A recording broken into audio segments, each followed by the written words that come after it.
حضرت ثوبان رضی اللہ تعالیٰ عنہ روایت کرتے ہیں کہ رسول اللہ نے فرمایا کہ ایک وقت ایسا آئے گا کہ قوم مسلمانوں پر اس طرح سے جھپٹ پڑے گی اور اس طرح سے مسلمانوں کے اوپر مسلط ہو جائیں گی اور ایک دوسرے کو مسلمانوں کو نیست و نابود کرنے کے لیے اس طرح بلائیں گی جس طرح تم دسترخوان پر ایک دوسرے کو دعوت دیتے ہو. وہ زمانہ آئے گا. تو صحابہ نے عرض کی کہ یا رسول اللہ کیا اس وقت ہم بہت قلیل ہوں گے؟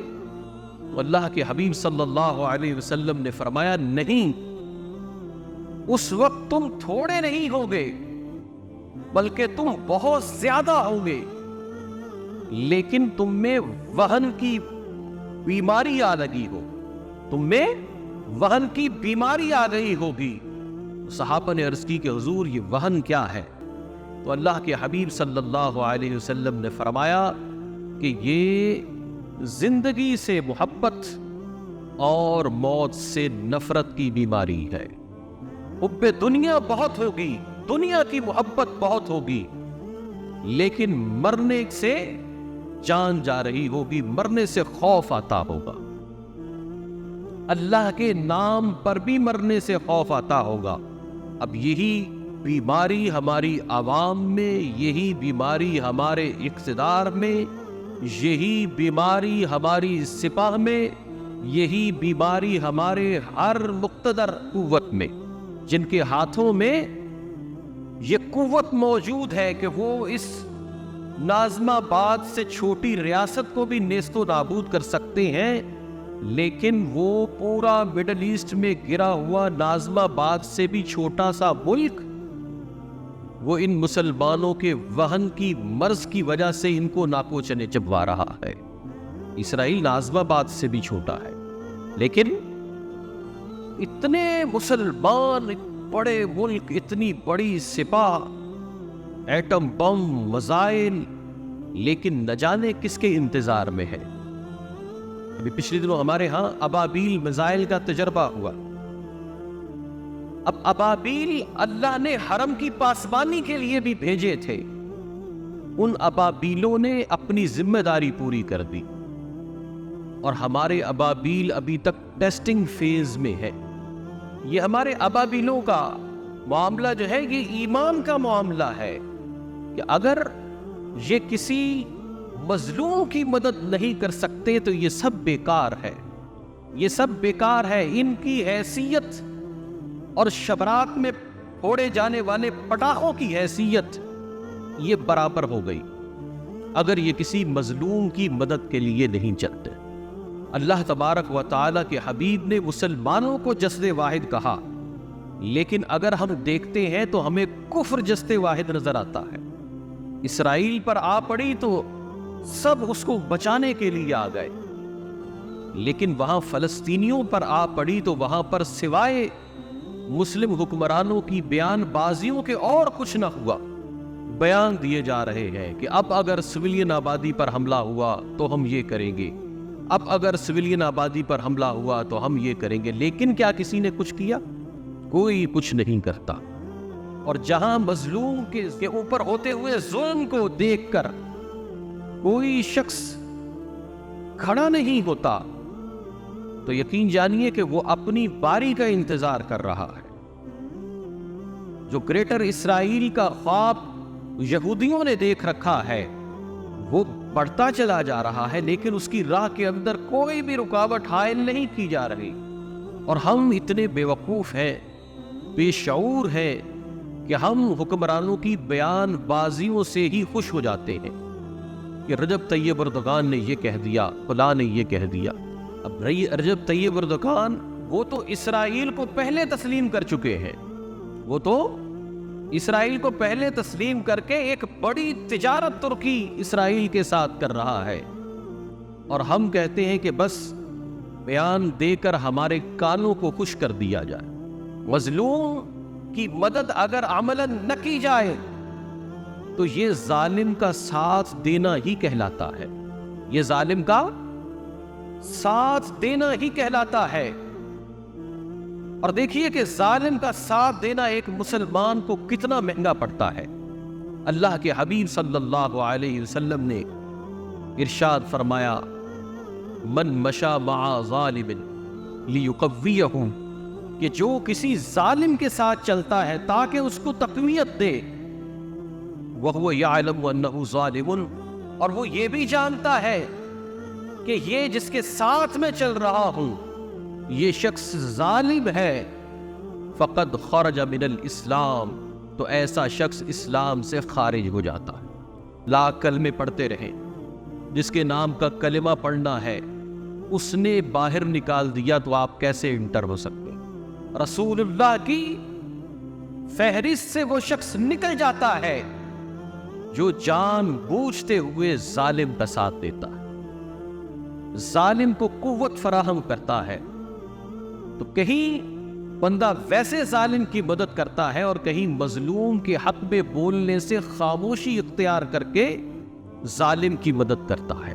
اگر ہم اپنے آپ کو دیکھیں، ہم اپنے معاملات کو دیکھیں، تو ہم یہ سوچتے ہیں کہ نہ ہم بندوق اٹھا کر فلسطین کی طرف جا سکتے ہیں، نہ ہم ویسے ان کی مدد کرنے جا سکتے ہیں۔ ہم ان کی مدد کیسے کریں؟ کیونکہ پیغام پاکستان کا فتویٰ آ چکا ہے کہ انفرادی جہاد کرنے والا پاکستانی ریاست کا مجرم ہوگا۔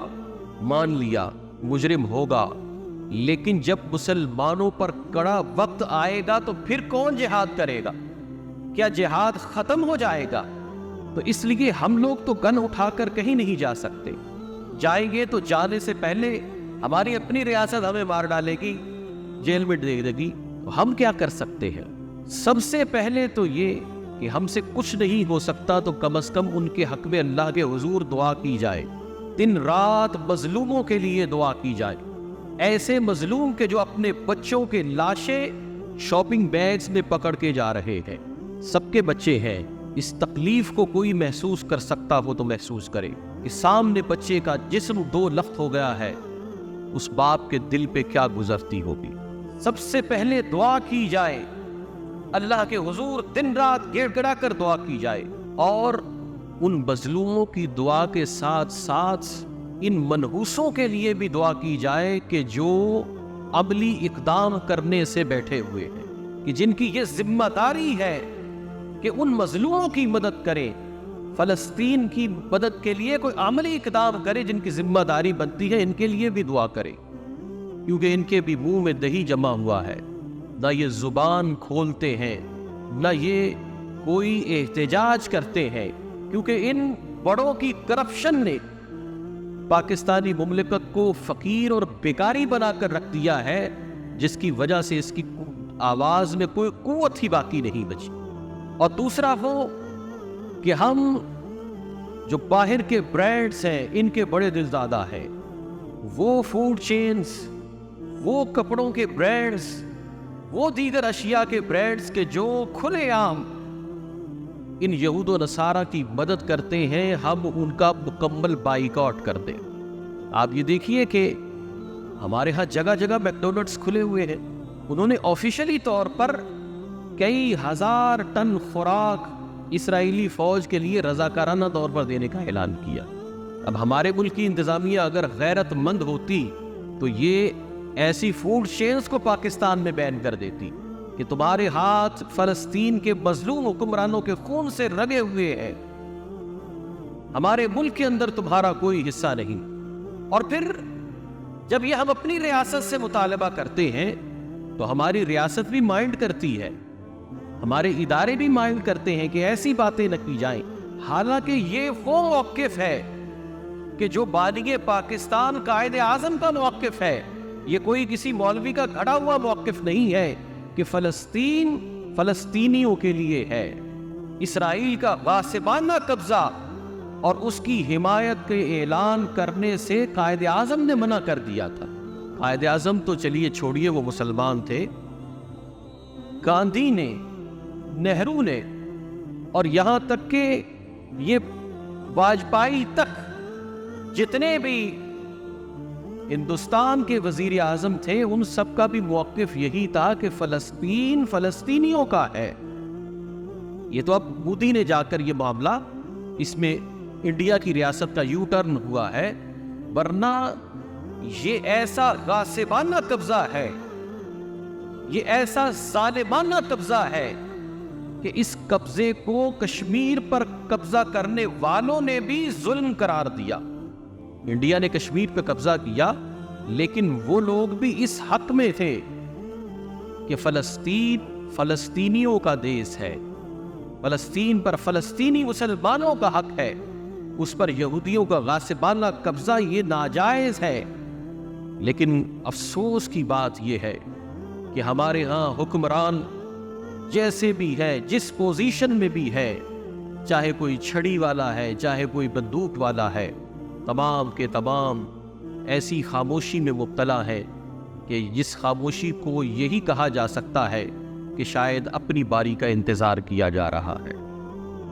اللہ تبارک و تعالی سے ہم سب کو یہ دعا کرنی چاہیے کہ اللہ تبارک و تعالی ہمارے منہ میں وہ زبان نہ دے کہ جو زبان مظلوم کے حق میں بول نہ سکے، کیونکہ جب آپ ظالم کے ظلم کا مقابلہ نہ کر سکیں تو اس میں آپ کا کنٹریبیوشن یہ ہے کہ آپ ظالم کے ظلم کے بارے میں لوگوں کو خبردار کریں، لوگوں کو آگاہ کریں کہ یہ ظالم و جابر ہے، اس کے حق میں ہم کبھی نہیں بولیں گے۔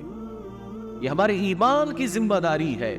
اگر ہم مظلوم کے حق میں بولنے سے کتراتے ہیں اور 7 قسم کی مصلحتیں ہماری زبان کو لگام دیتی ہیں تو یقین جانیے کہ یہ وہن کا بدترین مرض ہمیں لاحق ہو چکا ہے۔ اللہ تبارک و تعالی ہم سب کو غیرت ایمانی عطا فرمائے اور فلسطین کے مسلمانوں کی اللہ رب العزت غیب سے مدد فرمائے، کیونکہ حاضر مسلمان ان کی امداد کرنے سے دامن چھڑا چکے ہیں۔ وآخر دعوانا الحمدللہ رب العالمین۔